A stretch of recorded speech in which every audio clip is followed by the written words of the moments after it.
इस बार सावन के सोमवार क्यों खास हैं? इन पर क्या शुभ संयोग बन रहे हैं? सावन के सोमवार में भगवान शिव को प्रसन्न करने के लिए, अपने सभी कष्टों को दूर करने के लिए हमें क्या उपाय करने चाहिए? साथ ही सावन के महीने में हमें भूल कर भी कौन से ऐसे काम हैं जो नहीं करने चाहिए, जिनको करने से हमें आर्थिक परेशानियों का सामना करना पड़ सकता है। सावन के महीने की शुरुआत हो गई है। इस साल 4 जुलाई से सावन शुरू हुआ है और सावन का महीना 31 अगस्त को समाप्त होगा। इस बार 2 सावन पड़ रहे हैं क्योंकि इस बार सावन का मलमास का महीना भी होगा। हिंदू धर्म में भगवान भोलेनाथ की पूजा के लिए सावन के महीने को सबसे उत्तम माना गया है। इस महीने में भगवान शिव की पूजा करने से सभी मनोकामनाएं पूर्ण होती हैं और भगवान शिव प्रसन्न होते हैं। शिव जी श्रावण मास के देवता कहे जाते हैं। इस पूरे माह में इनकी विधि विधान से पूजा की जाती है। इस बार सावन का महीना बहुत ही खास है क्योंकि इस साल सावन एक नहीं बल्कि 2 माह का होने वाला है। ऐसा माना जा रहा है कि ये अद्भुत योग करीब 19 साल बाद बना है। वहीं इस साल शिव जी की उपासना के लिए भक्तों को सावन के 8 सोमवार भी मिल रहे हैं। सबसे खास बात यह है कि इस साल सावन के सभी सोमवार पर दुर्लभ योग बन रहा है, जिससे व्रत करने पर पूजा का दुगना फल प्राप्त होगा। तो चलिए जानते हैं कि इस बार सावन के सभी सोमवार के शुभ योग और महत्व क्या हैं। इस बार सावन के सोमवार पे क्या शुभ योग बन रहे हैं और इनका क्या महत्व है। सावन का पहला सोमवार 10 जुलाई को, दूसरा सोमवार 17 जुलाई को, तीसरा सोमवार 24 जुलाई को, चौथा सोमवार 31 जुलाई, पांचवा सोमवार 7 अगस्त, छठा सोमवार 14 अगस्त, सातवां सोमवार 21 अगस्त और आठवां सोमवार 28 अगस्त को पड़ेगा। सावन का पहला सोमवार। सावन का पहला सोमवार 10 जुलाई को है। इस दिन शाम की पूजा का शुभ मुहूर्त शाम को 5:38 से 7:22 तक है। ऐसी मान्यता है कि शाम के वक्त रुद्राभिषेक करने से शिव जी अपने भक्त के सभी कष्टों को दूर करते हैं। सावन का दूसरा सोमवार 17 जुलाई 2023 को है। इस दिन हरियाली अमावस्या भी है। अमावस्या होने की वजह से इस दिन सोमवती अमावस्या का संयोग बन रहा है।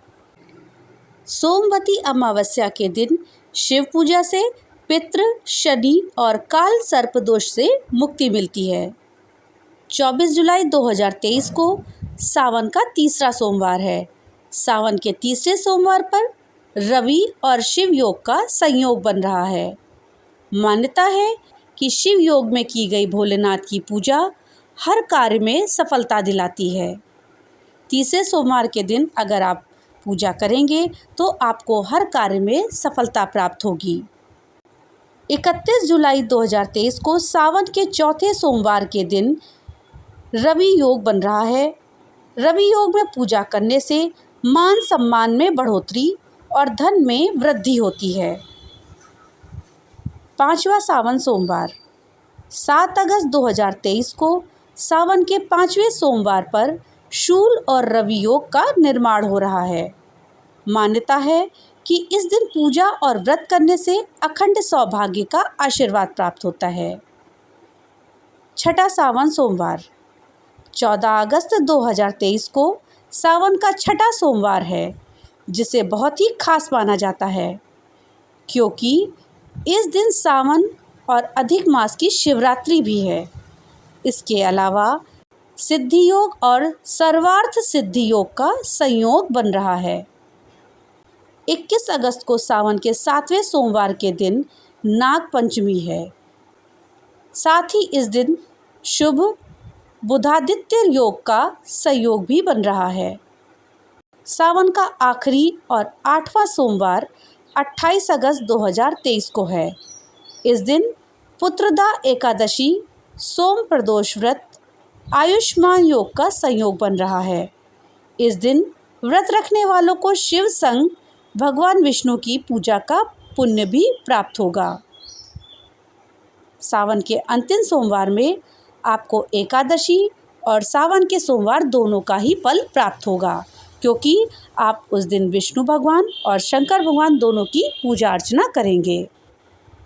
ये थी जानकारी कि सावन में पड़ने वाले सोमवारों पर क्या शुभ संयोग बन रहे हैं। और अब आइए जानते हैं कि हम अपने सभी कष्टों से मुक्ति पाने के लिए इन 8 सोमवारों में क्या 8 उपाय करें। सावन के इन 8 सोमवारों में शिव जी को प्रसन्न करने के लिए मात्र 8 उपाय ऐसे हैं जिनको करने से आप भोलेनाथ की असीम कृपा पा सकते हैं। तो चलिए जानते हैं कि वो उपाय कौन कौन से हैं। सोमवार को आप भगवान शिव को चावल के मात्र 4 दाने अगर पूरे मनोभाव से अर्पित करेंगे तो वो प्रसन्न होकर वरदान देते हैं। सावन में 1 आंकड़ा, 1 धतूरा, 1 बेर, 1 संतरा भी शिव जी को प्रसन्न करने के लिए काफ़ी है। सोमवार के दिन यदि आप ओम नमः शिवाय मंत्र का जाप करते हुए दूध, दही, शक्कर, घी, शहद, गन्ने का रस आदि श्रद्धानुसार शिव जी को अर्पित करते हैं तो आप शिव जी से मनचाहा वरदान पा सकते हैं।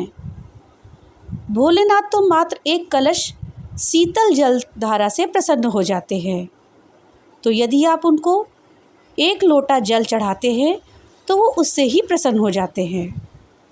यदि शिव जी पर संपूर्ण भाव से 1 बेलपत्र भी चढ़ाएं तो आपको मनचाहा वरदान मिल सकता है। रात्रि को शिव मंदिर में घी का 1 दीपक जलाकर आएं, आपके सारे संकट मिट जाएंगे। शिवलिंग का पंचामृत या रुद्राभिषेक करना बहुत ही शुभ माना जाता है। इसको करने से सभी मनोकामनाएं पूर्ण होती हैं और मन को शांति मिलती है।